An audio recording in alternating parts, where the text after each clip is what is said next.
ಎಲ್ರಿಗೂ ನಮಸ್ಕಾರ. ನಾನು ನಿಮ್ಮ ಪ್ರೀತಿಯ ಅನಿತಾ ಶಮಂತ್. ಫ್ರೆಂಡ್ಸ್, ಎಲ್ಲರೂ ಹೇಗಿದ್ದೀರಾ? ಐ ಹೋಪ್ ಎಲ್ಲರೂ ಚೆನ್ನಾಗಿದ್ದೀರಾ ಅಂತ ಅನ್ಕೊಂಡಿದ್ದೀನಿ. ಸೊ ಎಲ್ಲರೂ ಚೆನ್ನಾಗಿದ್ದೀರಾ ಅಂತ ಅನ್ಕೊಂಡು ಇವತ್ತಿನ ಒಂದು ವಿಡಿಯೋನ ಸ್ಟಾರ್ಟ್ ಮಾಡೋಣ. ಓಕೆ ಫ್ರೆಂಡ್ಸ್, ಇವತ್ತಿನ ವಿಡಿಯೋ ಏನು ಅಂತ ನೋಡೋದಾದ್ರೆ ಗೃಹಲಕ್ಷ್ಮಿ ಯೋಜನೆ ಬಗ್ಗೆ ಈಗ ಲೇಟೆಸ್ಟ್ ಆಗಿ ಅಪ್ಡೇಟ್ ಏನ್ ಆಗ್ತಾ ಇದೆ ಅನಿತಾ, ಅದ್ರ ಬಗ್ಗೆ ವಿಡಿಯೋ ಮಾಡಿ ಅಂತ ಹೇಳಿ ಕೇಳ್ತಾ ಇದ್ರಿ. ಸೊ ಇದು ಗೃಹಲಕ್ಷ್ಮಿಗೂ ಕೂಡ ಸಂಬಂಧಪಟ್ಟಿರುತ್ತೆ. ಹಾಗೆ ನಿಮ್ಮ ಒಂದು ವೋಟರ್ ಐಡಿ ಅಂದ್ರೆ ನಿಮ್ಮ ಮತದಾನ ಹಕ್ಕು ಏನಿದೆ ಅಲ್ಲ, ಸೊ ಇದಕ್ಕೂ ಕೂಡ ಸಂಬಂಧಪಟ್ಟಂತಹ ವಿಡಿಯೋ ನಿಮ್ಗೂ ಕೂಡ ಗೊತ್ತಿರುತ್ತೆ. ಈಗ ನಮ್ಮ ಕರ್ನಾಟಕ ರಾಜ್ಯದಲ್ಲಿ SIR ಅಂತ ಹೇಳಿ ನಡೀತಾ ಇದೆ. ಓಕೆನಾ? ಏನು SIR ಅಂತ ಅಂದ್ರೆ ಅದ್ರ ಫುಲ್ ಫಾರ್ಮ್ ಏನು, ಹಾಗೆ BLO ಅಧಿಕಾರಿಗಳು ಮನೆ ಬಾಗಿಲಿಗೆ ಬರ್ತಾರಂತೆ, ಏನೋ ಫಾರ್ಮ್ ಕೊಡ್ತಾರಂತೆ, ಅದನ್ನ ನಾವು ಫಿಲ್ ಮಾಡ್ಬೇಕಂತೆ. ಸೊ ಈ ರೀತಿಯಾಗಿ ಸಾಕಷ್ಟು ವಿಷಯಗಳು ಓಡಾಡ್ತಾ ಇದೆ. ಕೆಲವೊಬ್ಬರಿಗೆ ಕಂಪ್ಲೀಟ್ ಆಗಿ ಅರ್ಥ ಆಗಿರುತ್ತೆ, ಇನ್ನ ಕೆಲವೊಬ್ಬರಿಗೆ ಅವ್ರು ಯಾಕೆ ಬರ್ತಾರೆ, ಆ ಫಾರ್ಮ್ ಅಲ್ಲಿ ಏನ್ ಫಿಲ್ ಮಾಡಕ್ ಹೇಳ್ತಾರೋ, ನಮಗೆ ಗೊತ್ತಿದ್ಯಾ, ಅದು ಏನೇನೆಲ್ಲ ಕೇಳ್ತಾರೋ, ಇನ್ಕಮ್ ಸರ್ಟಿಫಿಕೇಟ್ ಬೇಕು ಅಂತ ಒಂದೊಂದು ವಿಡಿಯೋದಲ್ಲಿ ಹೇಳ್ತಾ ಇದ್ದಾರೆ. ಹಾಗೆ ಇನ್ನ ಕೆಲವೊಬ್ರು ಕ್ಯಾಸ್ಟ್ ಸರ್ಟಿಫಿಕೇಟ್ ಕೊಡ್ಬೇಕಂತೆ ಅವರು ಮನೆ ಬಾಗ್ಲಿಗೆ ಬಂದಾಗ ಅಂತ ಹೇಳ್ತಾ ಇದ್ದಾರೆ. ಇದೆಲ್ಲ ನಿಜನಾ ಸುಳ್ಳ ಅಂತ ಹೇಳಿ ಸಾಕಷ್ಟು ಡೌಟ್ ಗಳು ನಿಮ್ಮ ಒಂದು ತಲೆನಲ್ಲಿ ಹರಿದಾಡ್ತಾ ಇದೆ, ಹೌದಾ? ಸೊ ಇದಕ್ಕೆಲ್ಲ ಕೂಡ ಕಂಪ್ಲೀಟ್ ಆದಂತ ಮಾಹಿತಿಯನ್ನ ನಾನು ಇವತ್ತು ಕೊಡ್ತಾ ಹೋಗ್ತೀನಿ. ಸೊ ವಿಡಿಯೋನ ಕೊನೆವರೆಗೂ ನೀವು ನೋಡ್ಬೇಕು. ಮಧ್ಯದಲ್ಲಿ ವಿಡಿಯೋ ಸ್ಕಿಪ್ ಮಾಡ್ತಾ ಹೋದ್ರೆ ಖಂಡಿತವಾಗ್ಲೂ ಅರ್ಧಂಬರ್ಧ ಇನ್ಫಾರ್ಮೇಶನ್ ಗೊತ್ತಾಗ್ಬಿಡತ್ತೆ. ಸೊ ಡೌಟ್ ಗಳು ಸ್ಟಾರ್ಟ್ ಆಗತ್ತೆ. ಓಕೆನಾ? ಹಾಗಾಗಿ ಪೂರ್ತಿ ವಿಡಿಯೋನ ನೋಡ್ಬಿಟ್ಟು ನಿಮ್ಗೆ ತಿಳಿದಿರುವಂತ ವಿಷಯಗಳನ್ನ ನಿಮ್ಮ ಅಕ್ಕಪಕ್ಕದ ಮನೆಯವ್ರಗಳಿಗೆ ಒಂದ್ ಸ್ವಲ್ಪ ಇನ್ಫಾರ್ಮೇಶನ್ ನೀವು ಅವ್ರಿಗೆ ಶೇರ್ ಮಾಡ್ಬಿಟ್ರೆ ಖಂಡಿತವಾಗ್ಲೂ ಅವ್ರಗಳಿಗೂ ಹೆಲ್ಪ್ ಆಗುತ್ತೆ ಅನ್ನೋದು ನನ್ನ ಉದ್ದೇಶ. ಓಕೆ ಫ್ರೆಂಡ್ಸ್, ಹಾಗಾದ್ರೆ ವಿಡಿಯೋನ ಸ್ಟಾರ್ಟ್ ಮಾಡೋಣ. ಅದಕ್ಕಿಂತ ಮುಂಚೆ ನೀವಿನ್ನು ನಮ್ಮ ಚಾನಲ್ಗೆ ಸಬ್ಸ್ಕ್ರೈಬ್ ಆಗದೆ ನೋಡ್ತಾ ಇದ್ದೀರಾ ಅಥವಾ ಹೊಸದಾಗಿ ಯಾರಾದ್ರೂ ನೋಡ್ತಾ ಇದ್ದೀರಾ ಅಂದ್ರೆ ಅನಿತಾ ಶಮಂತ್ ಯೂಟ್ಯೂಬ್ ಚಾನಲ್ಗೆ ಸಬ್ಸ್ಕ್ರೈಬ್ ಮಾಡೋದನ್ನ ಮರಿಬೇಡಿ. ಅಂಡ್ ಈಗಾಗಲೇ ಯಾರೆಲ್ಲ ಸಬ್ಸ್ಕ್ರೈಬ್ ಮಾಡಿದ್ದೀರಾ ಅವ್ರಿಗೆಲ್ರಿಗೂ ಕೂಡ ಥ್ಯಾಂಕ್ ಯು ಸೋ ಮಚ್ ಅಂತ ಹೇಳಕ್ಕೆ ಇಷ್ಟಪಡ್ತೀನಿ.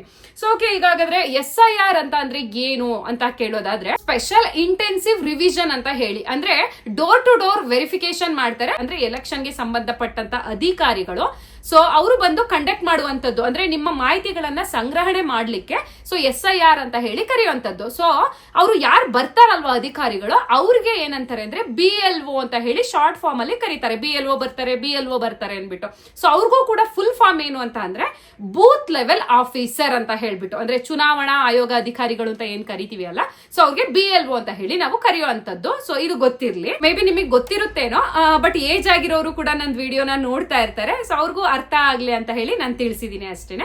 ಸೊ ಆ ಒಂದು ಅಧಿಕಾರಿಗಳು ID ಕಾರ್ಡ್ ಹಾಕೊಂಡು ಅವ್ರಿಗೇನೆ ಗವರ್ನಮೆಂಟ್ ಕೊಟ್ಟಿರತ್ತೆ, ಅದನ್ನ ನೇತಾಕೊಂಡು ಬರ್ತಾರೆ. ನಿಮಗೆ ಗೊತ್ತಾಗತ್ತೆ, ಓಕೆ ಇವರು BLO ನಮ್ಮ ಮನೆ ಬಾಗ್ಲಿಗೆ ಪರಿಶೀಲನೆ ನಡೆಸಕ್ ಬಂದಿದ್ದಾರೆ ಫಾರ್ಮ್ ಇಟ್ಕೊಂಡು ಅಂದ್ಬಿಟ್ಟು.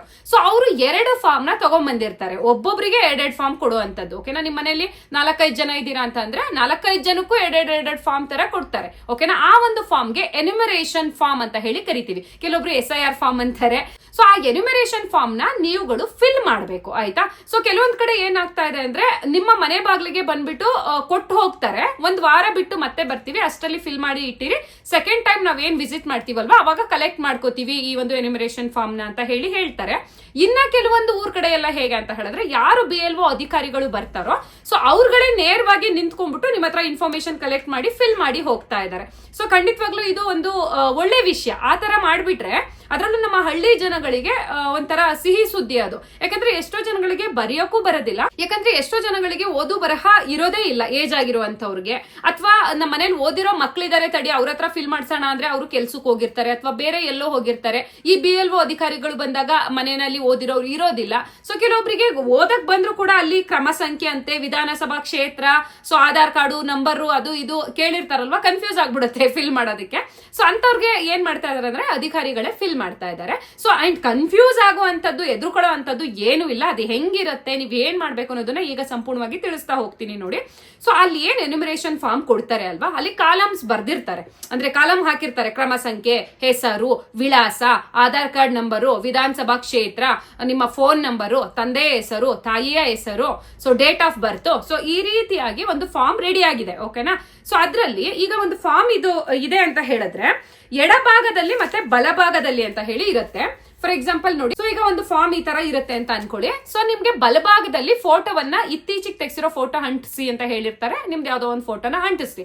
ಹಾಗೆ ಎಡಭಾಗದಲ್ಲಿ ನೀವ್ ಏನ್ ಮಾಡ್ಬೇಕು ಅಂತ ಹೇಳಿದ್ರೆ 1987ನೇ ಇಸ್ವಿಗಿಂತ ಮುಂಚೆ ಹುಟ್ಟಿರೋರು ಯಾರಾದ್ರೂ ಇದ್ದೀರಾ ನೀವು ಅಂತ ಅಂದ್ರೆ ನಿಮ್ಗೆ 42 ವರ್ಷಕ್ಕಿಂತ ಜಾಸ್ತಿ ಆಗಿರತ್ತಲ್ವಾ, ಅಂತ ವ್ಯಕ್ತಿಗಳೆಲ್ಲ ನೀವ್ ಏನ್ ಮಾಡ್ಬೇಕು ಅಂದ್ರೆ ಎಡಭಾಗದಲ್ಲಿ ಫಾರ್ಮ್ ನ ಫಿಲ್ ಮಾಡ್ಬೇಕಾಗತ್ತೆ. ಅಂದ್ರೆ ನಿಮ್ಮ ಹೆಸರೇನು, ನಿಮ್ ಊರ್ ಯಾವ್ದು, ಮತ್ತೆ ವಿಧಾನಸಭಾ ಕ್ಷೇತ್ರ ಯಾವ್ದು, ನೀವು 2002ರಲ್ಲಿ ವೋಟ್ ಹಾಕಿರ್ತೀರಾ. ಓಕೆನಾ? ನಿಮ್ಮ ಹತ್ರ ಇರುತ್ತೆ ವೋಟರ್ ID ತೆಗೆದು ಬಿಟ್ರೆ ಅದ್ರಲ್ಲೇ ಇರುತ್ತೆ ನಿಮ್ದು ಯಾವ್ದು ವಿಧಾನಸಭಾ ಕ್ಷೇತ್ರ ಅನ್ಬಿಟ್ಟು, ಕ್ರಮ ಸಂಖ್ಯೆ ಎಲ್ಲ ವೋಟರ್ ID ನಲ್ಲೇ ಇರುತ್ತೆ. ಅದು ನೋಡ್ಕೊಂಡು ಫಿಲ್ ಮಾಡಿದ್ರಾಯ್ತು. ನಿಮಗೆ ಬರ್ಲಿಲ್ಲ ಅಂದ್ರೆ ಅಧಿಕಾರಿಗಳೇ ನೋಡ್ಕೋತಾರೆ, ಅವರೇ ಫಿಲ್ ಮಾಡ್ಕೋತಾರೆ ಎಡಭಾಗದಲ್ಲಿ. ಓಕೆನಾ? ಸೊ ಅದಾದ ನಂತರ ನಿಮ್ದು ಕೂಡ phone number, Aadhaar card number ಎಲ್ಲ ತಗೋತಾರೆ. ಹಾಗೆ ಈಗ 1987ನೇ ಇಸ್ವಿ ಅವರು ಮಾತ್ರ ಎಡಭಾಗದಲ್ಲಿ ಫಿಲ್ ಮಾಡ್ಬೇಕಿರತ್ತೆ.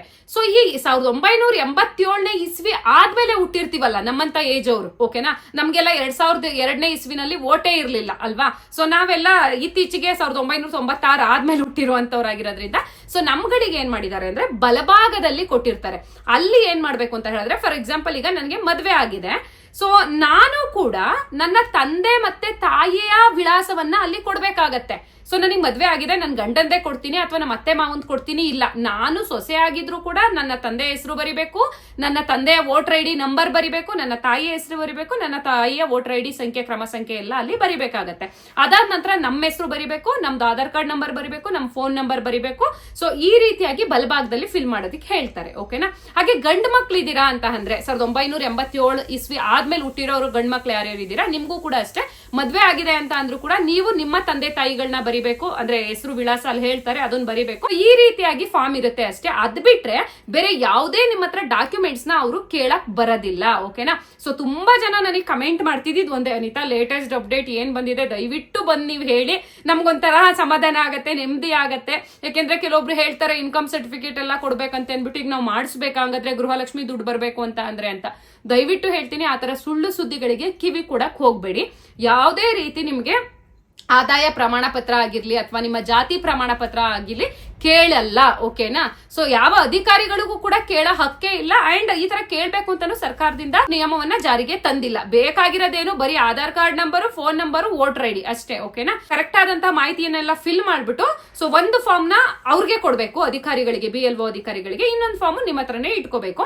ಸೊ ಅದಾದ ನಂತರ ಅವ್ರು ಏನ್ ಮಾಡ್ತಾರಪ್ಪ ಅಂತ ಹೇಳಿದ್ರೆ, ಆ ಫಾರ್ಮ್ ಏನೇನ್ ಫಿಲ್ ಆಗಿರುತ್ತೋ ಸೊ ಸರ್ಕಾರದಿಂದ ಒಂದು ಅಪ್ಲಿಕೇಶನ್ ಕೊಟ್ಟಿದ್ದಾರೆ ಮೊಬೈಲ್ ಅಲ್ಲೇ, ಆ ಒಂದು ಅಪ್ಲಿಕೇಶನ್ ಓಪನ್ ಮಾಡ್ಬಿಟ್ಟು ನಿಮ್ಮ ಡೀಟೇಲ್ಸ್ ನೆಲ್ಲ ಅಲ್ಲಿಗೆ ಅಪ್ಲೋಡ್ ಮಾಡ್ತಾರೆ. ಅದು ಸರ್ಕಾರಕ್ಕೆ ಹೋಗುತ್ತೆ, ನಿಮ್ಮ ವೋಟರ್ ಐಡಿ ಯಾವುದೇ ಸಮಸ್ಯೆ ಇಲ್ಲದೆ ಉಳ್ಕೊಳ್ಳುತ್ತೆ, ಓಕೆನಾ. ಸೊ ನೀವು ಕೂಡ ಮತದಾನ ಮಾಡ್ಲಿಕ್ಕೆ ಹಕ್ಕುದಾರರಾಗಿರ್ತೀರಾ. ನೀವು ತಪ್ಪು ಮಾಹಿತಿ ಕೊಟ್ಟು ಅಥವಾ ನೀವು ಮನೇಲೇ ಇರೋದಿಲ್ಲ, ಅಧಿಕಾರಿಗಳು ಬಂದಾಗ ನೀವು ಅದಕ್ಕೆ ಎನ್ಯುಮರೇಷನ್ ಫಾರ್ಮ್ ಫಿಲ್ಲೇ ಮಾಡ್ಲಿಲ್ಲ ಅಂತ ಹೇಳಿದ್ರೆ ನೀವು ಮತದಾನದ ಹಕ್ಕನ್ನ ಕಳ್ಕೊತೀರಾ, ಅಂದ್ರೆ ನಿಮ್ಮ ವೋಟರ್ ಐಡಿಯನ್ನ ಕ್ಯಾನ್ಸಲ್ ಮಾಡ್ತಾರೆ, ಓಕೆನಾ.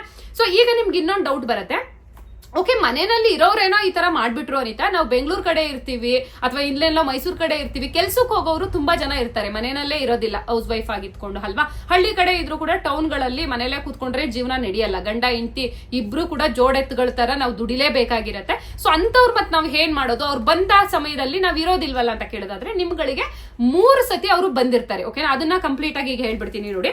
ಮೊದಲನೇ ಬಾರಿ ಅವರು ಮನೆಗೆ ವಿಸಿಟ್ ಮಾಡಿದಾಗ ಏನ್ ಮಾಡ್ತಾರೆ ಅಂದ್ರೆ ಈ ತರ ಚೌಕಾಕಾರ ಅಂದ್ರೆ ಬಾಕ್ಸ್ ಶೇಪ್ ಅಲ್ಲಿ ಒಂದು ಸರ್ಕಾರದಿಂದ ಸ್ಟಿಕ್ಕರ್ ಕೊಟ್ಟಿದ್ದಾರೆ ಅವ್ರಿಗೆ, ಅದನ್ನ ಅಂಟ್ರಿಸಿ ಹೋಗಿರ್ತಾರೆ, ಓಕೆನಾ. ಮನೇಲಿ ಇದ್ದವ್ರಿಗೆ, ಇಲ್ದ ಹೋದವ್ರಿಗೆಲ್ಲ ಮನೇಲಿ ಇದ್ದು ಅವ್ರು ವಿಸಿಟ್ ಮಾಡಿ ಫಾರ್ಮ್ ಕೊಟ್ಟೋಗಿರ್ತಾರಲ್ಲ ಅವರಿಗೆ ಆ ಒಂದು ಸ್ಟಿಕ್ಕರ್ ಅಂಟಿಸ್ತಾರೆ. ಅವ್ರು ಬಂದಾಗ ನಿಮ್ಮ ಮನೆ ಬಾಗ್ಲು ಹಾಕಿತ್ತು, ಬೀಗ ಹಾಕಿತ್ತು ಅಂತ ಅಂದ್ರೆ ಈ ರೌಂಡ್ ಮಾರ್ಕ್ ಅಲ್ಲಿ ಸರ್ಕಲ್ ಶೇಪ್ ಅಲ್ಲಿ ರೆಡ್ ಕಲರ್ ಸ್ಟಿಕ್ಕರ್ ಆಗಿರತ್ತೆ, ಅದನ್ನ ನಿಮ್ ಮನೆ ಬಾಗ್ಲಿಗೆ ಅಂಟ್ರಿಸಿ ಹೋಗಿರ್ತಾರೆ. ಅಂದ್ರೆ ನಾವು ವಿಸಿಟ್ ಮಾಡಿದ್ವಿ, ಈ ಮನೆಯವ್ರು ಇರ್ಲಿಲ್ಲ ಅಂತ ಹೇಳಿ ಸ್ಟಿಕ್ಕರ್ ಅಂಟ್ರಿಸಿ ಹೋಗಿರ್ತಾರೆ. ನೀವು ಮನೆಗೆ ಬಂದಾಗ ಅದನ್ನ ಓದ್ಲೇಬೇಕು ಆ ಸ್ಟಿಕ್ಕರ್ ಅಲ್ಲಿ.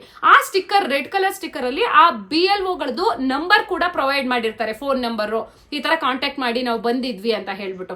ಸೊ ನೀವು ಅದನ್ನ ಎಚ್ಚೆತ್ಕೊಂಡು ಏನ್ ಮಾಡ್ಬೇಕು, ಅವರಿಗೆ ನೇರವಾಗಿ ಕಾಂಟ್ಯಾಕ್ಟ್ ಮಾಡ್ಬೇಕು, ನಾವ್ ಇಂಥ ದಿನ ಇರ್ತೀವಿ, ಇಂಥ ದಿನ ಬನ್ನಿ, ಅಥವಾ ನೀವೇ ಎಲ್ಲಿರ್ತೀರಾ ಹೇಳಿ ನಾವೇ ಬಂದು ಫಾರ್ಮ್ ನ ಫಿಲ್ ಮಾಡ್ತೀವಿ, ಅಥವಾ ನಮ್ಮ ವಿವರಣೆ ಏನೇನಿದೆಯೋ ಅದನ್ನೆಲ್ಲ ಕೊಡ್ತೀವಿ ಅಂತ ಹೇಳಿ ಈ ತರ ಮಾಡ್ಕೋಬೇಕು, ಓಕೆನಾ. ಸೊ ಈ ರೀತಿಯಾಗಿ ನಿಮ್ಗೆ 3 ಬಾರಿ ಆಪ್ಷನ್ ಇರತ್ತೆ. ಸೊ 3ನೇ ಸಾರಿನೂ ನೀವು ಅವ್ರನ್ನೋ ಕಾಂಟ್ಯಾಕ್ಟ್ ಮಾಡ್ಲಿಲ್ಲ, ಅವರು ನಿಮಗೆ ಕಾಂಟ್ಯಾಕ್ಟ್ ಮಾಡ್ಲಿಲ್ಲ, ಅಲ್ಲಿ ಕ್ಯಾನ್ಸಲ್ ಆಯ್ತು ಅಂದ್ರೆ ನಿಮ್ಮ ವೋಟರ್ ಐಡಿ ಕೂಡ ಕ್ಯಾನ್ಸಲ್ ಆಗತ್ತೆ, ಓಕೆನಾ. ಅಂಡ್ ಇದು ಯಾವಾಗ್ಲಿಂದ ಸ್ಟಾರ್ಟ್ ಆಗ್ತಾ ಇದೆ ಈಗ ಅನ್ಸುತ್ತೆ ಕೆಲವೊಬ್ಬರಿಗೆ. ಎಸ್ ಅನಿತಾ, ನಮ್ಮೂರಲ್ಲಿ ಬಂದಿದ್ರು, ನೀವು ಹೇಳೋ ತರ ಫಾರ್ಮ್ ಎಲ್ಲ ಫಿಲ್ ಮಾಡಿದ್ವಿ, ಅಥವಾ ನೀವು ಹೇಳೋದ್ಕಿಂತ ಇನ್ನೂ ಹೆಚ್ಚು ಇನ್ಫಾರ್ಮೇಶನ್ ಎಲ್ಲ ತಗೊಂಡು ಹೋದ್ರು ಅಂತಾನೋ ಏನೋ ಹೇಳ್ತೀರಾ ಈಗ. ಇನ್ನ ಕೆಲವೊಬ್ರು ಏನ್ ಮಾಡ್ತೀರಾ ಅಂದ್ರೆ, ಇಲ್ಲ ನಮ್ಮನೆ ಬಾಗ್ಲಿಗೆ ಇನ್ನೂ ಬಂದಿಲ್ವಲ್ಲ, ಇನ್ನೂ ಟೈಮ್ ಇದೆಯಾ ಅಂತ ಕೇಳೋದಾದ್ರೆ ಎಸ್ ಹೌದು, ಇದು ಸ್ಟಾರ್ಟ್ ಆಗಿರೋದು ಜೂನ್ 30ನೇ ತಾರೀಕಿಂದ, ಓಕೆನಾ. ಅಂದ್ರೆ ಕಳೆದ ತಿಂಗಳು, ಇವತ್ತೇನು ಜುಲೈ 5ನೇ ತಾರೀಕೇನೋ ಜುಲೈ 4ನೇ ತಾರೀಕೇನೋ ಇರ್ಬೇಕೇನೋ. ಸೊ ನನ್ಗೆ ಕನ್ಫ್ಯೂಷನ್ ಆಗ್ತಾ ಇದೆ, ತಪ್ಪು ತಿಳ್ಕೊಬೇಡಿ. ಜೂನ್ 30ನೇ ತಾರೀಕಿಂದ ಸ್ಟಾರ್ಟ್ ಆಗಿ ಜುಲೈ 29ನೇ ತಾರೀಕುವರೆಗೂ ಕೂಡ ಡೇಟ್ ಇದೆ ಅವ್ರು ನಿಮ್ಮ ಮನೆ ಬಾಗಿಲಿಗೆ ಬರ್ಲಿಕ್ಕೆ. ಸತತ 1 ತಿಂಗಳು ಸರ್ಕಾರ ಈಗ ಕಾಲಾವಕಾಶವನ್ನ ಮಾಡಿಕೊಟ್ಟಿರುವಂತದ್ದು, ಜೂನ್ 30ರಿಂದ ಜುಲೈ 29, ಓಕೆನಾ. ಸೊ ಹಳ್ಳಿಗಳಿಗಂತೂ ಬೇಗನೆ ಬರ್ತಾ ಇದ್ದಾರೆ, ಒಂದೊಂದು ದೂರು ಕಂಪ್ಲೀಟ್ ಆಗ್ತಾ ಇದೆ ಆಲ್ರೆಡಿ, ಓಕೆನಾ. ಸೊ ನಿಮ್ ಮನೆಗೆ ಬಂದಿಲ್ಲ ಅಂತ ಅಂದ್ರೆ ವೆಯ್ಟ್ ಮಾಡಿ ಅಷ್ಟೇನೆ, ಈ ತಿಂಗಳ ಎಂಡ್ ಒಳಗಡೆ ಖಂಡಿತವಾಗ್ಲೂ ಅಧಿಕಾರಿಗಳು ಬರ್ತಾರೆ, ಆಯ್ತಾ. ಸೊ ಬಂದಾಗ ನಾನು ಏನ್ ಹೇಳಿದೆ ಅಷ್ಟು ಮಾತ್ರ ಇನ್ಫಾರ್ಮೇಶನ್ ನೀವು ಪ್ರೊವೈಡ್ ಮಾಡಿದ್ರೆ ಸಾಕು. ಅಂಡ್ ಇದಕ್ಕೂ ಗೃಹಲಕ್ಷ್ಮಿಗೂ ಸಂಬಂಧ ಏನು ಅಂತ ಕೇಳೋದಾದ್ರೆ, ಸೊ ಈಗ ಆಲ್ರೆಡಿ ನಮ್ಮ ಈಗ ಹೊಸದಾಗಿ ಮುಖ್ಯಮಂತ್ರಿಗಳಾಗಿರುವಂತಹ ನಮ್ಮ DK ಶಿವಕುಮಾರ್ ಸಾಹೇಬ್ರು ಹೇಳಿದಾರಲ್ವಾ, ವೋಟರ್ ID ಇದ್ದವ್ರಿಗೆ ಮಾತ್ರ ನಾವು ಗೃಹಲಕ್ಷ್ಮಿ 2,000 ರೂಪಾಯಿ ಹಣ ಕೊಡುವಂತದ್ದು ಅಂದ್ಬಿಟ್ಟು. ಸೊ ಹಂಗಾಗಿ ವೋಟರ್ ID ಹಾಗೆ ತೀರ್ಕೊಂಡಿರ್ತಾರಲ್ಲ ಅವ್ರದೆಲ್ಲ ಡಿಲೀಟ್ ಮಾಡ್ಬೋದಲ್ವಾ. ಈಗ ಮನೆಗೆ ಹೋಗಿ ನೇರವಾಗಿ ಎಷ್ಟ್ ಜನ ಇದಾರೆ ಮನೇಲಿ, ಸತ್ತೋಗಿರೋರು ಎಷ್ಟು ಜನ ಎಲ್ಲ ತಿಳ್ಕೊಂಡ್ಬಿಟ್ರೆ, ಈಗ ಪ್ರೆಸೆಂಟ್ ಬದುಕಿರೋರು ಮಾತ್ರ ಗೃಹಲಕ್ಷ್ಮಿ ತಗೋತಾ ಇದಾರಾ ಅಥವಾ ಸತ್ತಿರೋರ್ ಹೆಸರಲ್ಲೂ ಇನ್ನೂ ತಗೋತಾ ಇದಾರ, ಎಲ್ಲ ಕೂಡ ಸಿಕ್ ಬೀಳ್ತಾರೆ. ಸೊ ಹಂಗಾಗಿ ಅದನ್ನೆಲ್ಲ ಕೂಡ ತಡೆಗಟ್ಟಬೇಕು. ನಾವು ಇರೋರಿಗೆ ಮಾತ್ರ ಆ 2,500 ರೂಪಾಯಿ ತಲುಪಬೇಕು ಅನ್ನೋ ಒಂದು ಉದ್ದೇಶದಿಂದ ಮಾಡ್ತಾ ಇರುವಂತದ್ದು. ಸೊ ಹಂಗಾಗಿ ಏನ್ ಗೃಹಲಕ್ಷ್ಮಿ ನಿಮಗೆ ಕ್ಯಾನ್ಸಲ್ ಅಂತೂ ಆಗಲ್ಲ. ನೀವು ಬದುಕಿದ್ದೀರಾ, ನಿಮ್ಮ ಹತ್ರ ವೋಟರ್ ID ಇದೆಯಾ, ಈ ಇನ್ಫಾರ್ಮೇಶನ್ ಕೊಟ್ರ ಖಂಡಿತವಾಗ್ಲೂ 2,500 ರೂಪಾಯಿ ಮುಂದೆನೂ ಬರ್ತಾ ಹೋಗುತ್ತೆ. ಸದ್ಯಕ್ಕೆ ನಾನು ಈ ವಿಷಯವನ್ನ ತಿಳಿಸ್ಬೇಕಿತ್ತು. ಆಕ್ಚುಲಿ ಇದೆಲ್ಲ ನಿಮಗೆ ಗೊತ್ತಿರುತ್ತಲ್ವಾ, ನಾನು ಕಳೆದ ವಿಡಿಯೋದಲ್ಲೇ ಹೇಳಿದ್ದೆ ಈ ತರ ಮನೆಗೆ ಬರ್ತಾರೆ ಅಂತ ಅನ್ಬಿಟ್ಟು. ಸೊ ಮತ್ತೊಂದು ಇನ್ಯಾಕ್ ವಿಡಿಯೋ ಮಾಡೋದು ಅನ್ಬಿಟ್ಟು ಸುಮ್ನಾಗಿದೆ. ಜನಗಳು ಬಂದು ನೀವು ಕಮೆಂಟ್ ಹಾಕ್ತಾನೆ ಇದ್ರಂತೆ ಇದ್ರ ಬಗ್ಗೆ ವಿಡಿಯೋ ಮಾಡಿ ಹೊಸದಾಗಿ ಏನೇನೋ ಬರ್ತಾ ಇದೆ ಅಂತ ಅನ್ಬಿಟ್ಟು. ಹಾಗಾಗಿ ಮತ್ತೊಮ್ಮೆ ನಿಮಗೆ ಕ್ಲಾರಿಟಿ ಕೊಡೋಣ ಅನ್ಬಿಟ್ಟು ಇವತ್ತಿನ ವಿಡಿಯೋದಲ್ಲಿ ತಿಳಿಸಿದೀನಿ. ಸೊ ಇನ್ನು ಏನಾದ್ರೂ ಲೇಟೆಸ್ಟ್ ಆಗಿ ಅಪ್ಡೇಟ್ ಬಂತು ಅಂದ್ರೆ ಖಂಡಿತ ತಿಳಿಸ್ಕೊಡ್ತೀನಿ. ಅಂಡ್ ಗೃಹ ಜ್ಯೋತಿ ಅಂದ್ರೆ ಕರೆಂಟ್ ಬಗ್ಗೆ ಹೊಸದಾಗಿ ಒಂದು ಅಪ್ಡೇಟ್ ಬಂದಿದೆ. ಅದಕ್ಕೂ ಕೂಡ ಅಪ್ಲಿಕೇಶನ್ ಫಾರ್ಮ್ ಹೊಸದಾಗಿ ಹಾಕ್ಬೇಕಾ ಅನಿತಾ ಅಂತ ಕೇಳ್ತಾ ಇದ್ದೀರಾ. ಹೊಸದಾಗಿ ಅಪ್ಲಿಕೇಶನ್ ಫಾರ್ಮ್ ಹಾಕಂಗಿಲ್ಲ ಅದಕ್ಕೆ. ಸೊ ಅವರು ಕೂಡ ಇದೇ ತರ ಒಂದು ಫಾರ್ಮ್ ಇಟ್ಕೊಂಡು ಬರ್ತಾರೆ. ನೀವು ಅವ್ರು ಕೇಳಿದಂತಹ ಡೀಟೇಲ್ಸ್ಗೆಲ್ಲ ಉತ್ತರವನ್ನ ಕೊಟ್ರಿ ಅಂತ ಹೇಳಿದ್ರೆ ನಿಮ್ದು ಗೃಹ ಜ್ಯೋತಿ ಕೂಡ ಕಂಟಿನ್ಯೂ ಆಗುತ್ತೆ. ಇದ್ರ ಬಗ್ಗೆ ಮತ್ತೊಂದು ನಾನು ವಿಡಿಯೋನ ಮಾಡ್ತೀನಿ.